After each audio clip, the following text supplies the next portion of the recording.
Hello everyone. તો આજના video લેક્ચરની અંદર આપણે ડિપ્લોમા સિવિલ એન્જિનિયરિંગના 5મા સેમેસ્ટરની અંદર આવતો સબ્જેક્ટ એટલે કે એડવાન્સ કન્સ્ટ્રક્શન ટેકનોલોજી એના સબ્જેક્ટનું આજે આપણે ઇન્ટ્રોડક્શનરી પોર્શન જોશું. આજના વિડીયો લેક્ચરની અંદર આપણે સૌપ્રથમ એડવાન્સ કન્સ્ટ્રક્શન ટેકનોલોજી સબ્જેક્ટની અંદર કઈ કઈ વસ્તુઓ આવે છે એના ઉપર ચર્ચા કરશું. ધેન આફ્ટર આ સબ્જેક્ટની અંદર તમે ભણવાથી તમને કઈ કઈ વસ્તુ જાણવા મળશે એટલે કે કયા કયા સબ્જેક્ટના આઉટકમ્સ છે એના ઉપર ચર્ચા કરશું. ત્યાર પછી આપણે આગળ ડિટેલમાં સિલેબસની અંદર જે પ્રકારની ટોપિક્સ ભણવાના છે એની ઉપર ચર્ચા કરશું. તે ઉપરાંત જે આ એડવાન્સ કન્સ્ટ્રક્શન ટેકનોલોજી સબ્જેક્ટ છે એની ટીચિંગ સ્કીમ શું છે, આ બધી બાબત ઉપર આજના વિડીયો લેક્ચરની અંદર આપણે ચર્ચા કરવાના છીએ. હવે જો વાત કરીએ તો કે એડવાન્સ કન્સ્ટ્રક્શન ટેકનોલોજી કેને કહેવામાં આવે, અને એ પહેલા પણ જો વાત કરીએ તો કે કન્સ્ટ્રક્શન એટલે શું, તો કે construction is the process of assemble different components to make a particular thing for a particular purpose. એટલે કે અલગ અલગ પ્રકારના કમ્પોનન્ટ, અલગ અલગ પ્રકારના મટીરિયલ્સ, દાખલા તરીકે ચૂનો, માટી, રેતી, કલર, ઇલેક્ટ્રિસિટી ના ઇક્વિપમેન્ટ, પ્લમ્બિંગ ઇક્વિપમેન્ટ, આ બધી વસ્તુને ભેગી કરી અને કોઈ એક પર્ટિક્યુલર સ્ટ્રક્ચર ડિઝાઇન કરવામાં આવે કોઈ પર્ટિક્યુલર પર્પઝ માટે, તો આ જે પ્રોસેસ છે એને કન્સ્ટ્રક્શન કહેવામાં આવે છે.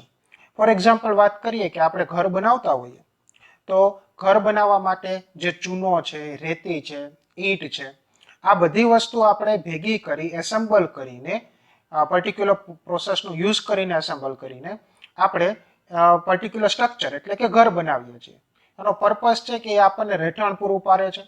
તો આ જે વસ્તુ છે એ કન્સ્ટ્રક્શનની પ્રોસેસ કહેવામાં આવે છે. હવે જો અત્યારના મોડર્ન ઇન્ફ્રાસ્ટ્રક્ચરની વાત કરીએ તો મોડર્ન ટાઈમની વાત કરીએ તો અત્યારની જે કન્સ્ટ્રક્શન પ્રોસેસ છે એના મુખ્ય બે રિક્વાયરમેન્ટ છે એ અતિ મહત્વની બની ગઈ છે. એમાં પહેલી રિક્વાયરમેન્ટ જે આવે છે એ છે ટાઈમ અને કોસ્ટ બંને ઓછા થવા જોઈએ, અને બીજી જે રિક્વાયરમેન્ટ છે એ છે કે કન્સ્ટ્રક્શનની ક્વોલિટી પણ સારી હોવી જોઈએ. એટલા માટે જ જ્યારે આજથી થોડો ટાઈમ પહેલા એટલે કે 10 વર્ષ કે 20 વર્ષ પહેલાની વાત કરીએ તો ત્યારે જે કન્સ્ટ્રક્શન પ્રોસેસ હતી એ ધીમી હતી. તે ઉપરાંત કન્સ્ટ્રક્શનની જે ક્વોલિટી છે, જે ગુણવત્તા છે, એ અત્યારના કમ્પેરમાં ત્યારે નબળી હતી. પણ અત્યારના જે ડિમાન્ડને આધારે જોઈએ તો અત્યારે મહત્વનું બની ગયું છે કે કન્સ્ટ્રક્શનની પ્રોસેસમાં મોડર્નાઇઝેશન આવે, એડવાન્સ ટેકનોલોજી યુઝ કરવામાં આવે, એડવાન્સ પ્રોસેસીસ યુઝ કરવામાં આવે, than after advance machinery use કરવામાં આવે, જેને કારણે અત્યારની જે કન્સ્ટ્રક્શનની મુખ્ય બે ડિમાન્ડ છે એટલે કે ટાઈમ અને કોસ્ટ બંને ઓછા થવા જોઈએ અને એની સાથે સાથે ક્વોલિટી પણ સારી મળવી જોઈએ.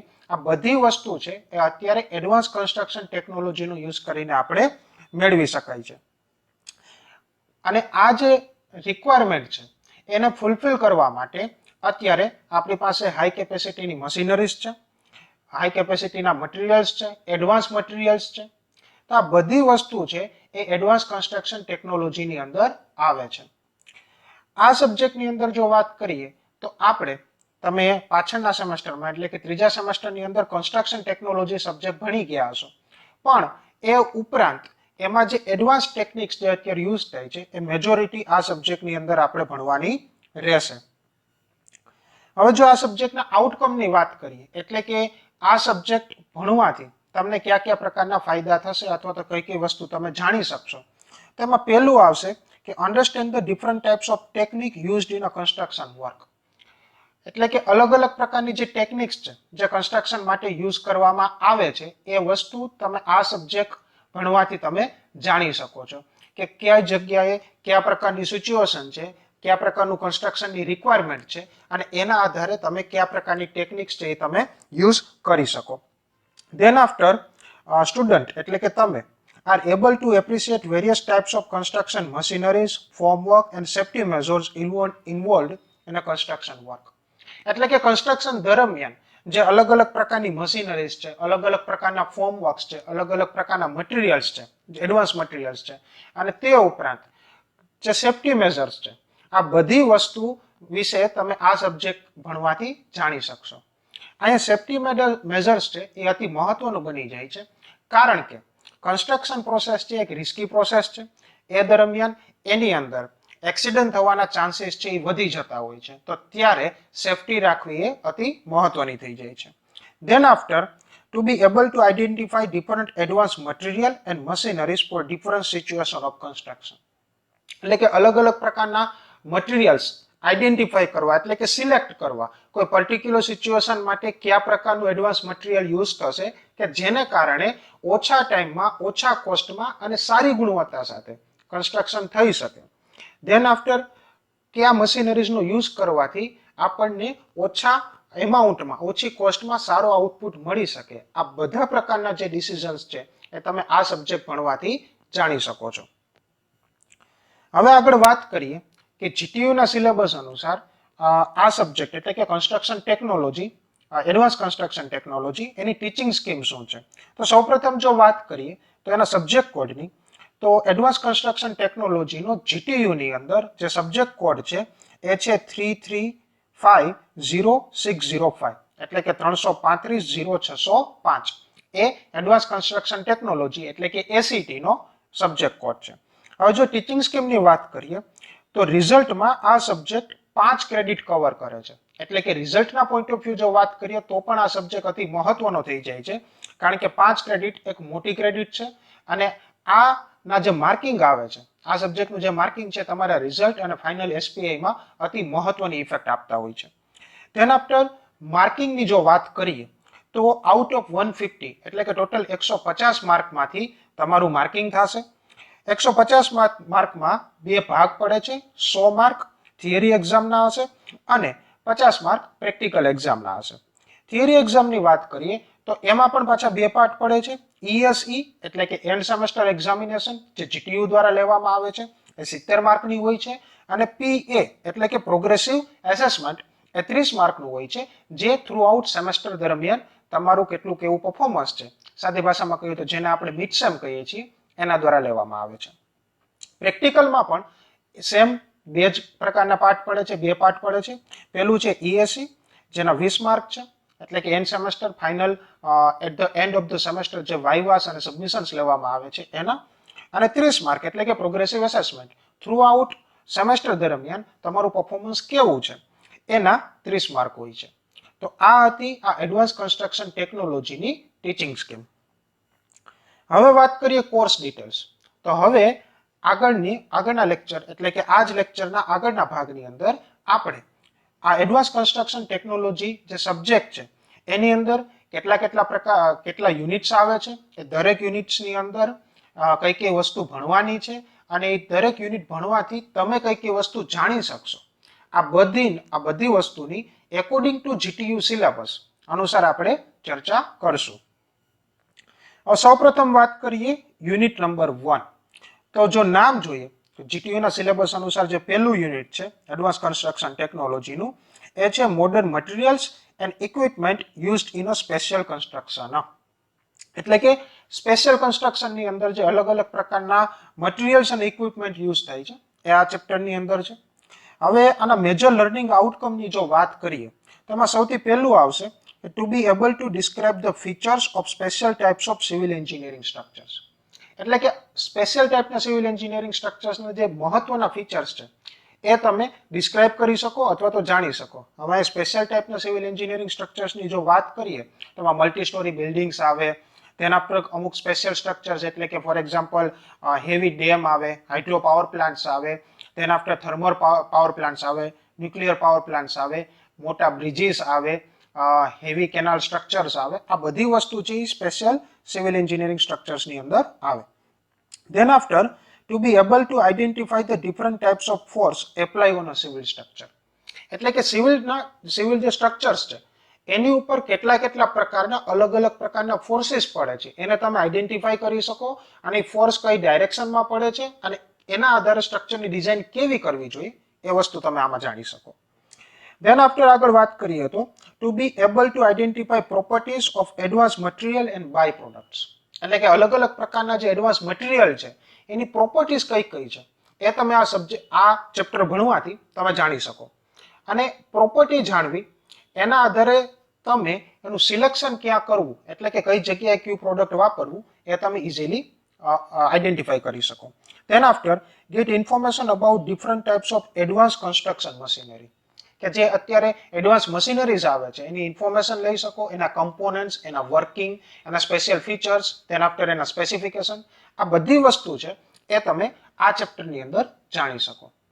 તો આ બધી વસ્તુ જાણવા માટે કેટલા કેટલા ટોપિક્સ છે એ આપણે કવર કરવાના આવશે આ ચેપ્ટરની અંદર. તો એ જોઈએ તો કે ટોપિક અને સબ ટોપિક્સની વાત કરીએ તો એમાં પહેલું આવશે features and function of special types of civil engineering structure. આપણે આગળ વાત કરીએ એ રીતે કે કોઈ સ્પેશિયલ પ્રકારના જે સિવિલ એન્જિનિયરિંગ સ્ટ્રક્ચર છે, મલ્ટી સ્ટોરી બિલ્ડિંગ છે, હાઈ રાઇઝ બિલ્ડિંગ્સ છે, પાવર પ્લાન્ટ્સ છે, ધેન આફ્ટર મિલિટરીના જે મિલિટરી સ્ટ્રક્ચર્સ છે કે ડિફેન્સ માટેના જે સ્ટ્રક્ચર્સ છે, ધેન આફ્ટર ઇરિગેશન માટેના સ્ટ્રક્ચર છે, વોટર સ્ટોરેજની ફેસિલિટીઝ છે, આ બધી વસ્તુ છે એના કયા કયા ફીચર્સ છે, એના ફંક્શન એટલે કે એના કાર્યો કયા કયા છે એ બધી વસ્તુ જાણી શકો. Then after effect, second point જે છે એ છે effect of lateral force on a building like wind, water and earthquake.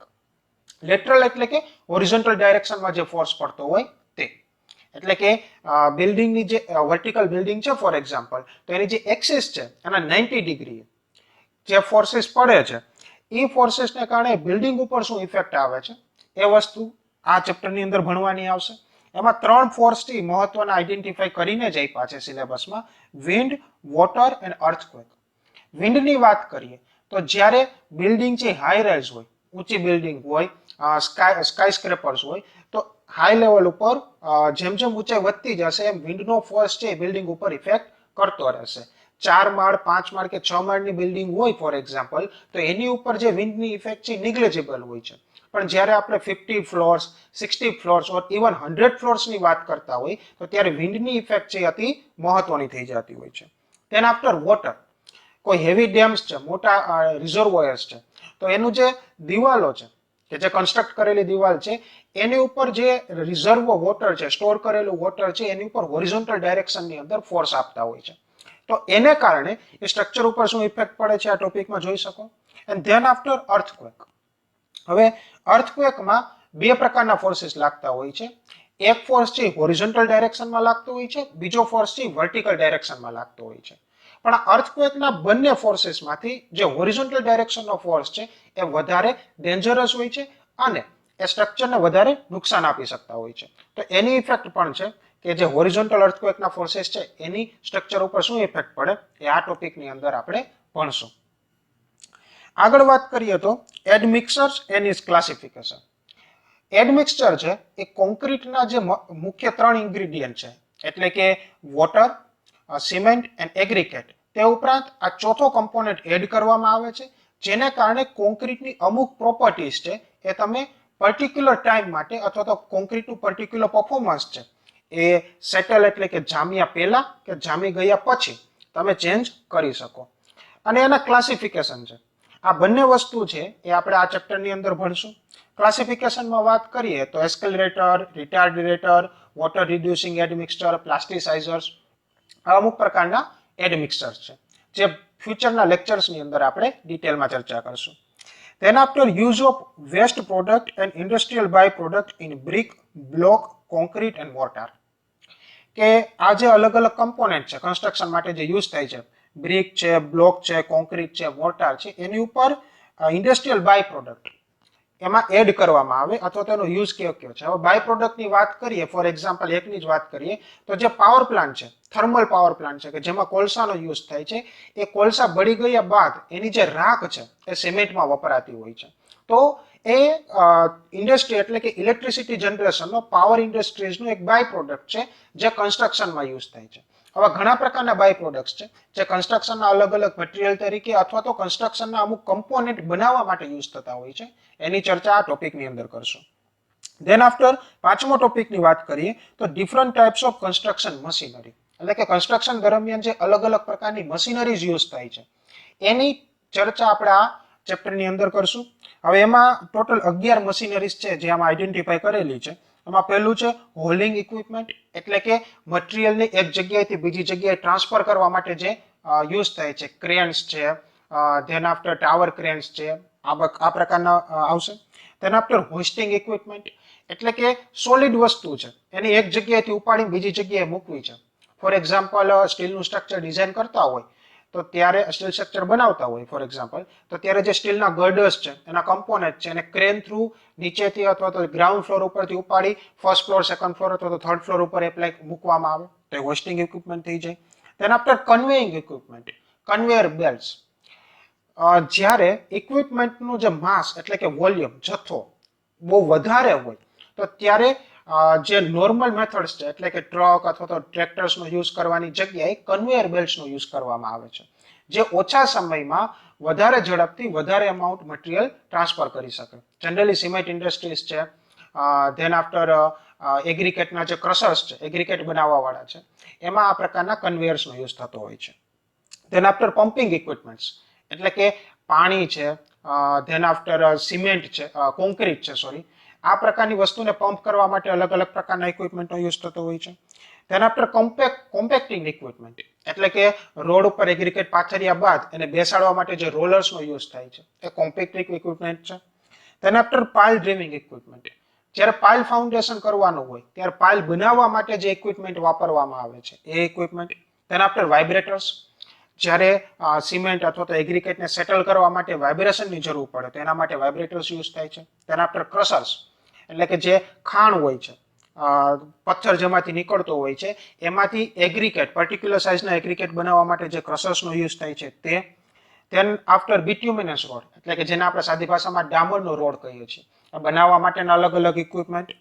Than after large concrete work equipment use થાય છે, પણ કેના માટે? લાર્જ કોન્ક્રીટ વર્ક માટે યુઝ થતા હોય છે.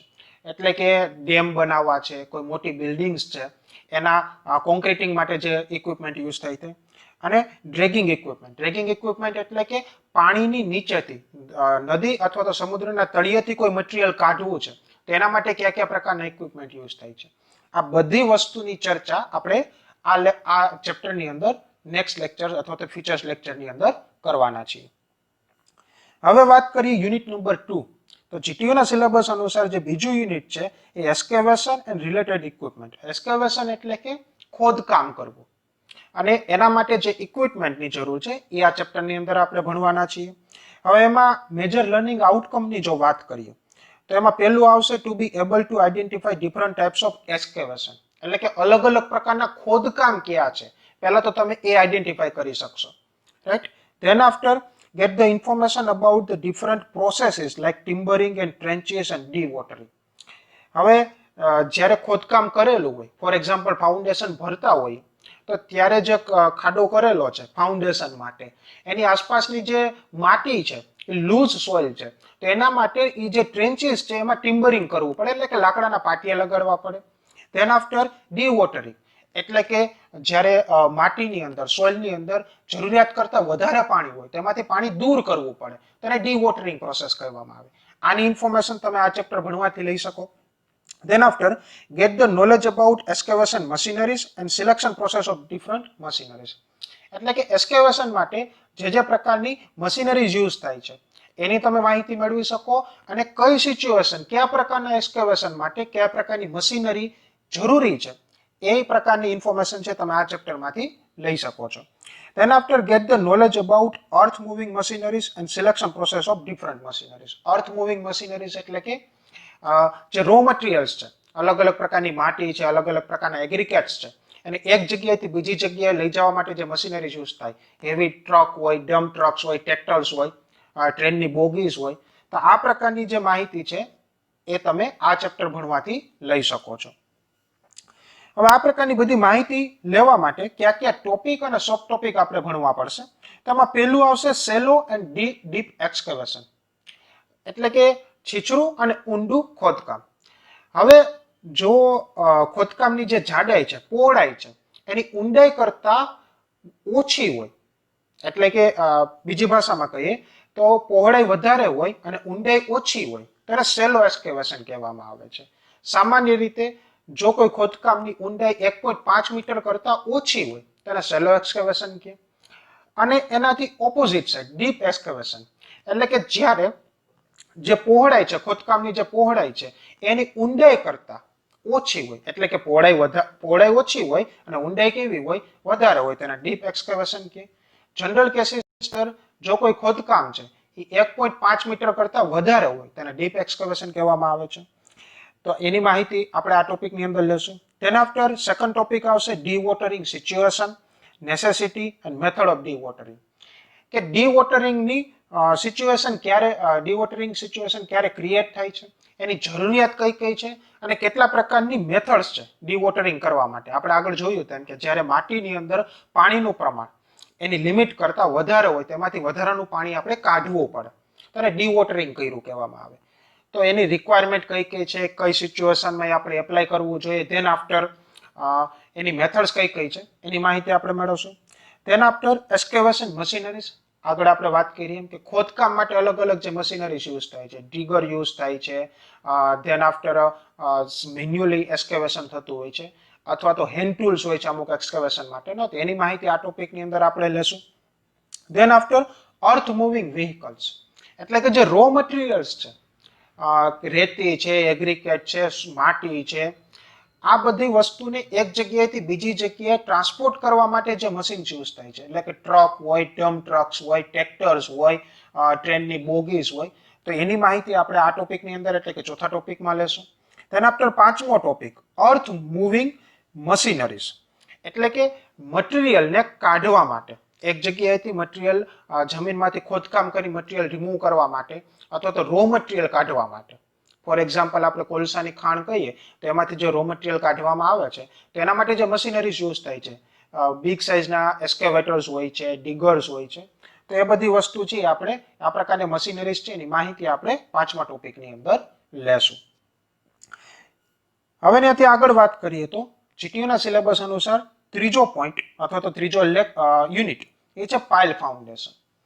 હવે સૌથી પહેલા એ વસ્તુ થાય કે પાઇલ ફાઉન્ડેશન એટલે શું. નોર્મલ ફાઉન્ડેશન થી અલગ જમીનની અંદર પર્ટિક્યુલર ડિસ્ટન્સે અમુક રોડ અથવા તો કોન્ક્રીટના રોડ અથવા તો સ્ટીલના સ્ટ્રક્ચર એને જમીનની અંદર બેસાડવામાં આવે અને ધેન આફ્ટર એની ઉપર ફાઉન્ડેશન વર્ક કરવામાં આવે. તો આ પ્રકારનું જે ફાઉન્ડેશન છે ને પાઇલ ફાઉન્ડેશન કહેવામાં આવે. જનરલ કેસીસની અંદર જ્યારે સોઇલની લોડ બેરિંગ કેપેસિટી એટલે કે વજન સહન કરવાની ક્ષમતા એ સ્ટ્રક્ચરના જે ફોર્સ પડે છે એના કરતા ઓછી હોય તો એવા કેસીસની અંદર પાઇલ ફાઉન્ડેશન છે વાપરવામાં આવતું હોય છે. ફોર એક્ઝામ્પલ તરીકે આપણે લઈએ કે વર્લ્ડની ઊંચામાં ઊંચી બિલ્ડિંગ છે બુર્જ ખલીફા જે દુબઈમાં આવેલી છે, તો એનું જે બેઝ છે એટલે કે એનું જે ફાઉન્ડેશન છે એ પાઇલ ફાઉન્ડેશન પ્રકારનું છે. હવે આ યુનિટના મેજર લર્નિંગ આઉટકમની જો વાત કરીએ તો એમાં પહેલું છે અલગ અલગ પ્રકારના પાઇલ ફાઉન્ડેશનનું તમે આઈડેન્ટિફાઈ કરી શકો, એનું ક્લાસિફિકેશન તમે જાણી શકશો. ધેન આફ્ટર અલગ અલગ પ્રકારના પાઇલ ફાઉન્ડેશન ક્યારે વાપરવા જોઈએ એની માહિતી છે એ તમે આ ચેપ્ટર ભણવાથી તમે લઈ શકો, એટલે કે કઈ સિચ્યુએશન માટે કયું પાઇલ ફાઉન્ડેશન છે મહત્વનું છે એ તમે જાણી શકશો. Then after to be able to elaborate the different features of pile foundation, એટલે કે પાઇલ ફાઉન્ડેશનના અલગ અલગ જે ફીચર્સ છે એની વિશે તમે માહિતી મેળવી શકશો.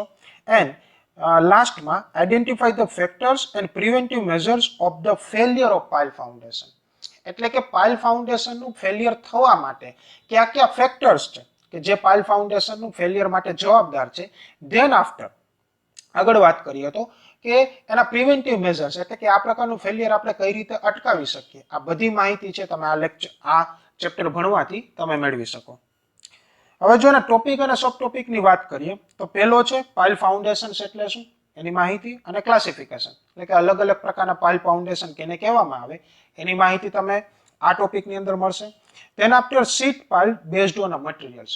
શીટ પાઇલ્સ એટલે શું, કોન્ક્રીટની જગ્યાએ સ્ટીલના અથવા તો કોન્ક્રીટના નાના સ્લેબ અથવા તો સ્ટીલના નાના ગર્ડર્સ એને જમીનની અંદર બેસાડવામાં આવે અને એક શીટ જેવું ટૂંકમાં નાનું ફાઉન્ડેશન કરવામાં આવે તો એને શીટ પાઇલ ફાઉન્ડેશન કહેવામાં આવે છે.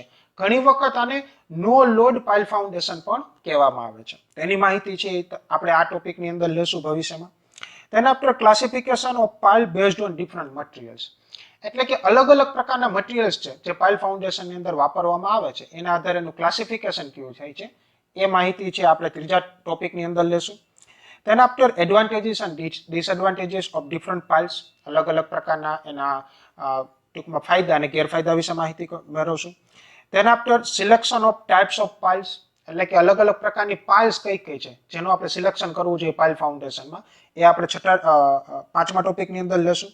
Than after pile accessories and tools, એટલે કે પાઇલ ફાઉન્ડેશન દરમિયાન કઈ કઈ એસેસરીઝ ને ટૂલ્સનો યુઝ થાય છે એની માહિતી આપણે છઠ્ઠા ટોપિકમાં લેશું. Then after pile driving methods, એટલે કે પાઇલ ફાઉન્ડેશનમાં જે ઊંડા બોર કરવામાં આવે, ખાડા કરવામાં આવે સર્ક્યુલર શેપની અંદર, તો એને કરવા માટે કઈ કઈ મેથડ્સ છે એની માહિતી છે આપણે સાતમા ટોપિકની અંદર લેશું. ધેન આફ્ટર આઠમો ટોપિક છે failures and settlement, failure or settlement of piles, એટલે કે પાઇલનું ફેલિયર શા માટે થાય છે એની માહિતી. ધેન આફ્ટર નવમો ટોપિક છે under ream pile including methods and its construction, એટલે કે અંડર રેમ્પ પાઇલ કેને કહેવામાં આવે, એનું કન્સ્ટ્રક્શન કેવું હોય છે એની માહિતી છે નવમા ટોપિકની અંદર આપણે ભવિષ્યમાં લેશું. અને 10th અને લાસ્ટ ટોપિક છે group action of pile and its efficiency, એટલે કે જ્યારે એકથી વધારે પાઇલ્સ રાખેલી હોય તો એનું એક્શન એટલે કે એનું આપણને ઇફેક્ટ કઈ કઈ મળે અને એની ઇફિશિયન્સી શું છે, એ બધી વસ્તુ છે આપણે 10મા ટોપિકની અંદર લેશું. રાઈટ, હવે આગળ વાત કરીએ ચોથો યુનિટ કોફરડેમ્સ એન્ડ કેસોન્સ. જ્યારે કોઈ પણ બારેમાસ જે નદી વહે છે કે જે પાણી છે, પાણીની અંદર તમારે કોઈ પણ પ્રકારનું કન્સ્ટ્રક્શન કરવું છે અથવા તો સમુદ્રની અંદર કોઈ પણ પ્રકારનું કન્સ્ટ્રક્શન કરવું છે તો એમાં કોફરડેમ અથવા તો કેસોન્સ નો યુઝ થતો હોય છે. હવે આ કોફરડેમ અને કેસોન્સ જ્યારે થ્રુ આઉટ ડેમનું કન્સ્ટ્રક્શન કરવું છે અથવા તો કોઈ નદી છે કે જે થ્રુ આઉટ બારેમાસ આખા વર્ષ દરમિયાન એમાં પાણીનો ફ્લો રહે છે તો એની ઉપર બ્રિજ કન્સ્ટ્રક્ટ કરવો છે ત્યારે આ વપરાતું હોય છે. તો આ યુનિટ નંબર 4 એટલે કે કોફરડેમ એન્ડ કેસોન્સના મેજર લર્નિંગ આઉટકમની વાત કરીએ તો to be able to identify different types of requirement of cofferdam and caissons, એટલે કે કોફરડેમ અને કેસિનોસ કઈ કઈ જગ્યાએ વાપરવામાં આવે છે એની તમે માહિતી મેળવી શકો.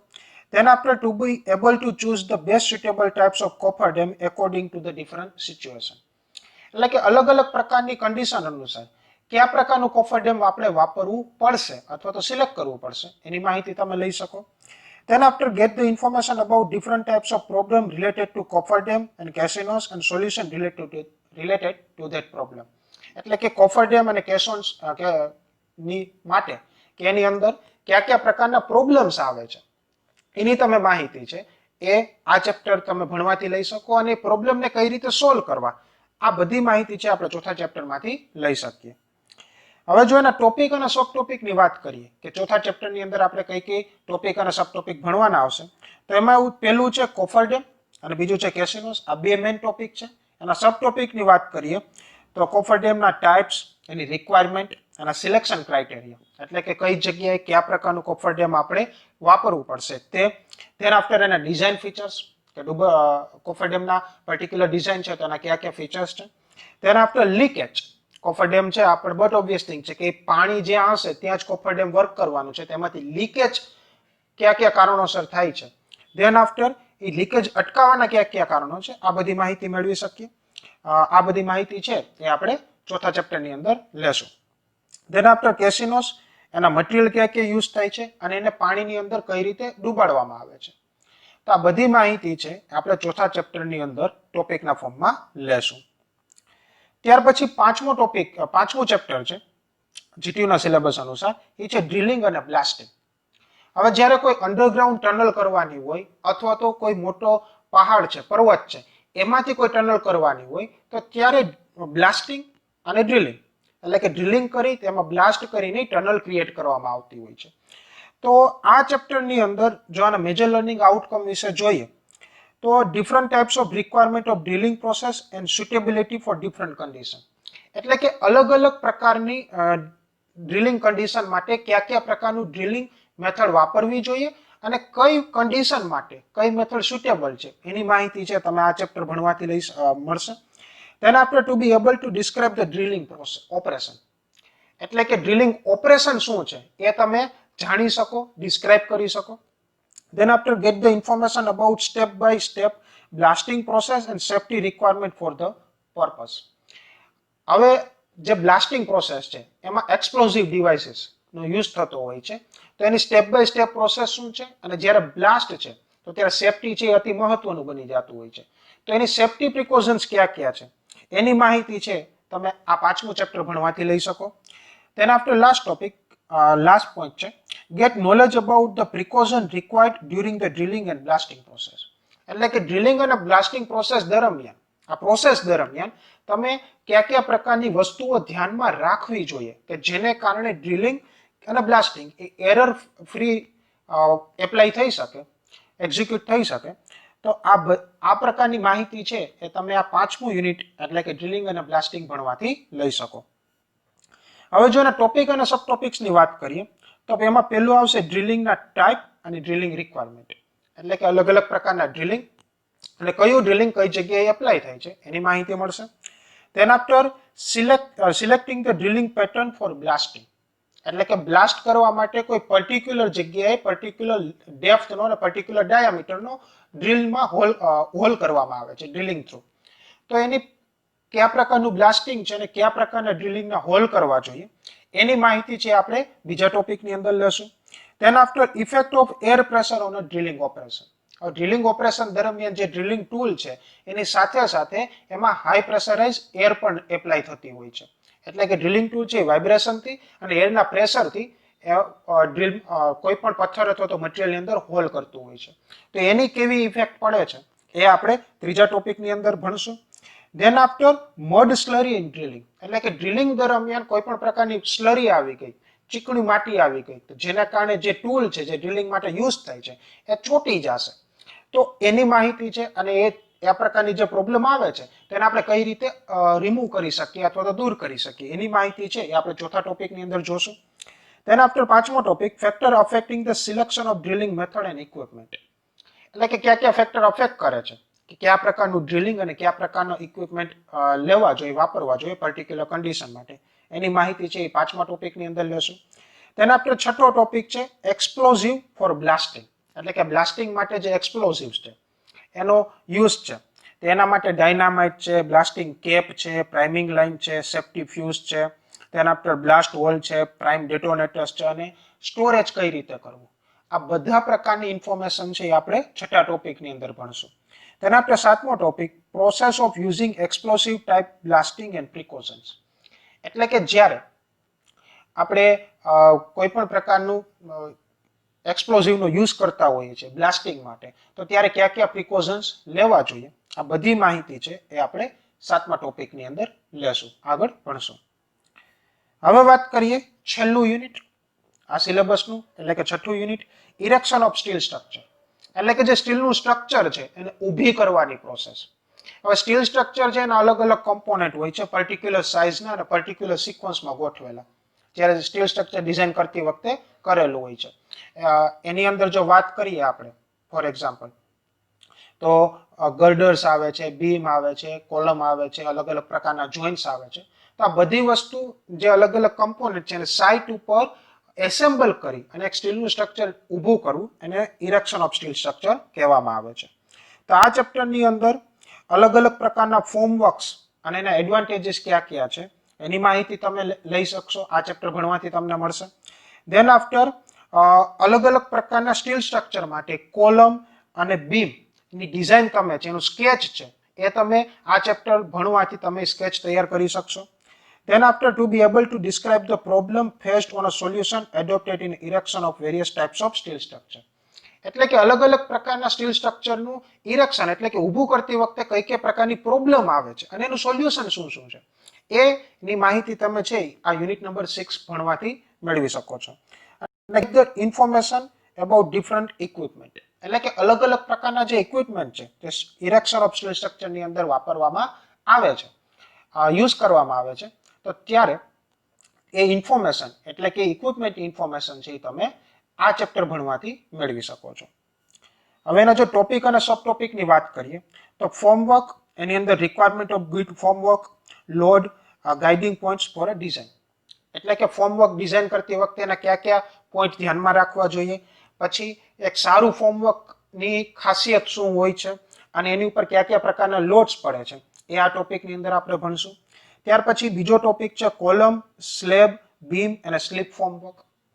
એટલે કે કોલમ માટે, સ્લેબ માટે, બીમ માટે જે સ્ટ્રક્ચર ડિઝાઇન કરવું પડે ફોર્મવર્ક માટે એટલે કે કોન્ક્રીટિંગ કરવા માટે જે આપણે સ્ટ્રક્ચર ઊભું કરીએ છીએ તેના after slip formwork for example chimney છે, અથવા તો કોઈ મોટા ટાવર છે, અથવા તો કોઈ બ્રિજના મોટા કોલમ્સ છે, તો એને ઊભા કરવા માટે નોર્મલ સ્ટ્રક્ચરની જગ્યાએ સ્લિપ ફોર્મવર્ક વપરાતું હોય છે, કે જેની અંદર સૌપ્રથમ ફોર્મવર્ક નીચે જમીન ઉપર હોય છે, ધેન આફ્ટર કોન્ક્રીટિંગ કરી એ સ્ટ્રક્ચર ઊભું થઈ જાય, ધેન આફ્ટર એનું એ સ્ટ્રક્ચર છે હાઇડ્રોલિક જેકની મદદથી ઊંચું કરવામાં આવે છે, ત્યાં પાછું કોન્ક્રીટ પ્યોર કરી એ જામી જાય ત્યાર પછી ઊંચું, એટલે કે જેમ જેમ સ્ટ્રક્ચરની હાઇટ વધતી જશે તેમ તેમ સ્ટીલ સ્ટ્રક્ચર છે એની ઊંચાઈ એની જે હાઇટ છે જમીનથી એ વધારતું જશે, તેને સ્લીપ ફોર્મવર્ક કહેવામાં આવે છે. ધેન આફ્ટર હેંગિંગ ફોર્મવર્ક એટલે કે કેન્ટિલેવર બીમ્સ છે, એને ડિઝાઇન કરવા માટે કયા પ્રકારના ફોર્મવર્ક વાપરવા જોઈએ અથવા તેની ઇન્ફોર્મેશન છે આ ટોપિકની અંદર આપણે લેશું. Then after formwork for dome and arches, એટલે કે સર્ક્યુલર શેપમાં છે કોઈ વસ્તુ, કે ફ્લેટ રૂફ નથી પણ સર્ક્યુલર રૂફ છે, રાઉન્ડ શેપની અંદર છે, એટલે કે ડોમ હોય કે આર્ચીસ હોય, તો એનું ફોર્મવર્ક કેવા પ્રકારનું હોય છે એની માહિતી આપણે આ ટોપિકની અંદર લેશું. Then after cantilever method for pre stretch concrete bridge construction. હવે જ્યારે કોઈ ઊંડી ખાણ હોય એની ઉપરથી બ્રિજ પસાર થતો હોય, અથવા તો કોઈ પોળી નદી છે એની ઉપરથી બ્રિજ પસાર થતો હોય, તો ત્યારે પ્રી સ્ટ્રેચ કોન્ક્રીટનો યુઝ થતો હોય છે. એટલે કે રેગ્યુલર કે નોર્મલ ફોર્મવર્ક વાપરવું એક્સપેન્સિવ પડતું હોય આવા કેસીસની અંદર, ત્યારે એડવાન્સમાં જે બ્રિજ છે એના નાના નાના પોર્શન છે અલગ જગ્યાએ પહેલા કાસ્ટ કરવામાં આવતા હોય છે અને ત્યાર પછી એને એસેમ્બલ કરવામાં આવતા હોય છે. અથવા તો બીજા કેસની અંદર એવું થતું હોય છે કે બ્રિજનો કોઈ એક પર્ટિક્યુલર ભાગ બનાવવામાં આવે, ધેન આફ્ટર ફોર્મવર્ક છે ભાગ સાથે અટેચ કરવામાં આવે અને નવો ભાગ બનાવવામાં આવે. ધેન આફ્ટર જ્યારે ત્રીજો ભાગ બનાવવામાં આવે નેક્સ્ટ, ત્યારે જે નવો કન્સ્ટ્રક્ટ કરેલો ભાગ છે એની સાથે ફોર્મવર્ક અટેચ કરવામાં આવતું હોય છે. તો આ પ્રકારની જે માહિતી છે એ આપણે પાંચમા ટોપિકની અંદર લેશું. ધેન આફ્ટર રૂફ ટ્રસ, એટલે કે જ્યારે રૂફ માટે જે સ્ટીલનું સ્ટ્રક્ચર અથવા તો ટ્રસ બનાવવામાં આવે છે એની માહિતીથી છઠ્ઠા ટોપિકની અંદર લેશું. અને સાતમો, erection of chimney and overhead tank, એટલે કે જ્યારે ચીમની છે અથવા તો ઓવરહેડ ટેન્ક છે એ જે સ્ટીલ સ્ટ્રક્ચરથી બનાવેલું હોય તો ત્યારે એને ઊભું કરવા માટે કયા મહત્વના પોઈન્ટ્સ ધ્યાનમાં રાખવા જોઈએ અને કઈ મેથડથી એ ઊભું થાય છે એની માહિતી છે આપણે સાતમા ટોપિકની અંદર લેશું. તો વિદ્યાર્થી મિત્રો, આજના વિડીયો લેક્ચરની અંદર આપણે એડવાન્સ કન્સ્ટ્રક્શન ટેકનોલોજી જે પાંચમા સેમેસ્ટર ડિપ્લોમા સિવિલ એન્જિનિયરિંગનો સબ્જેક્ટ છે એની થ્રુ આઉટ બધી માહિતી મેળવી, સિલેબસથી માંડીને ટીચિંગ સ્કીમ સુધીની માહિતી મેળવી આપણે. Thank you students.